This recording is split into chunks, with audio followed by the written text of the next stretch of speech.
আমরা তো পানির অর্ডার দিইনি, এটা পানি অর্ডার দিই। না, আমার কাছে পানি আছে তো, আমার গাড়িতে পানি ছিল।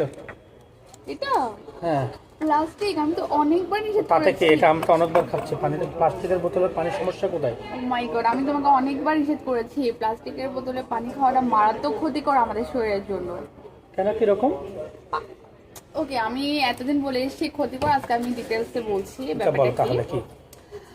ওকে, এই প্লাস্টিকের বোতল, তারপর হচ্ছে যে বিভিন্ন ক্যান, যেগুলো আমরা Okay. এনার্জি ড্রিঙ্কস খাই, যেগুলোতে বিভিন্ন কন্টেইনার, এগুলোর তৈরিতে বিপিএ নামক একটা রাসায়নিক পদার্থ, যেটা ক্ষতিকর বিঘ্নকারী একটা কেমিক্যাল বলতে পারি, সেটা আচ্ছা। ইউজ করা হয়। ওকে, Okay. সেটা ফুল মিনিং হচ্ছে বিসফেনল এ। তো এটা আমরা প্লাস্টিকের তৈরিতে আমরা যখন ইউজ করি, তখন এটা ধীরে ধীরে এটার যে পানিটা সেই কেমিক্যালটাকে অ্যাবজর্ব করে। ওকে। যখন আমরা এই পানিটা খাই, তখন সেটা আমাদের শরীরের সাথে মিশে যায় এবং আমাদের শরীরে মারাত্মক রকম ক্ষতি হতে পারে। তাই নাকি? Yeah. আচ্ছা, তাহলে আমরা কোন কোন কোন জাতীয় বোতলে পানি ইউজ করব? তাহলে এটা মানুষ তো, হ্যাঁ হ্যাঁ, না, ডেফিনেটলি। এটা আমি নিজেও জানি যে মানে প্লাস্টিকের বোতল কিন্তু মাটিতে পচে না, এটা পরিবেশের জন্য অনেক ক্ষতিকর। এটা নিয়ে পরিবেশবাদীরা বিভিন্ন সময় বিভিন্ন কিছু তারা আন্দোলনও করে আসছে আসলে।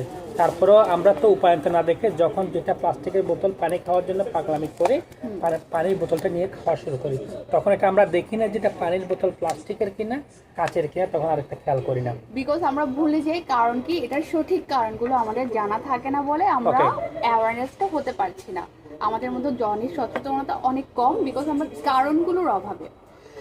নেক্সট পয়েন্ট হচ্ছে, এটা গর্ভবতী মহিলাদের অনেক ক্ষতি করে, কারণ সে যখন এই বিপিএ নামক প্লাস্টিকে পানিটা খায় বা ক্যান রিলেটেড কোনো খাবার সে খায়, তখন তার গর্ভস্থ শিশুর ব্রেনের বিকাশে বিঘ্ন ঘটায়। তাই নাকি? আচ্ছা। এটা খুবই ক্ষতিকারক একটা বিষয়।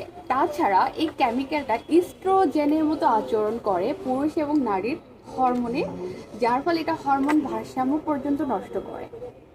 আরও কারণ আছে, স্টাডিতে গবেষণায় দেখা গেছে যে এটা ক্যান্সারের ঝুঁকি বাড়ায়, হৃদরোগের ঝুঁকি বাড়ায়, তাছাড়া এটা ডায়াবেটিসের ঝুঁকিও বাড়াতে পারে।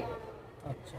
ইয়া, সো তো আসুন, আর একটা মোস্ট ইম্পর্টেন্ট হচ্ছে এই এই প্লাস্টিক আমি প্রায় সময় দেখেছি তোমার গাড়িতে থাকতে, আর গাড়িটা যখন রোদে থাকে হ্যাঁ, গাড়ি গরম হয়ে যায়। তার মানে প্লাস্টিকের বোতল রোদে এবং গরমে এতে থাকা কেমিক্যালটা পানিতে মিশে যায়, একেবারে মানে পুরো দমে পানিতে মিশে যায়। আর তখন যেটা আমরা যখন এটা গ্রহণ করি, এটা আমাদের শরীরে চলে যায়। ওকে, এখন থেকে আমি তাহলে প্লাস্টিকের পানির বোতল ইউজ করি। তাহলে কোন জাতীয় বোতলগুলো ইউজ করলে আমাদের জন্য খুব ভালো হয়? ইয়া, ডেফিনেটলি প্লাস্টিক ছাড়া যে বোতলগুলো আমরা ইউজ করতে পারি, সেটা হচ্ছে যে পিওর কপার বোতল। কপার বোতল যেটা আয়ুর্বেদিকে বলা আছে কপার সম্পর্কে, কপারের বোতল আমরা ইউজ করতে পারি, গ্লাস বোতল ইউজ করতে পারি, দেন হচ্ছে স্টেইনলেস স্টিল, এটা আমরা ইউজ করতে পারি। এগুলাতে আমরা আসুন আমরা এগুলোতে পানি পান করি,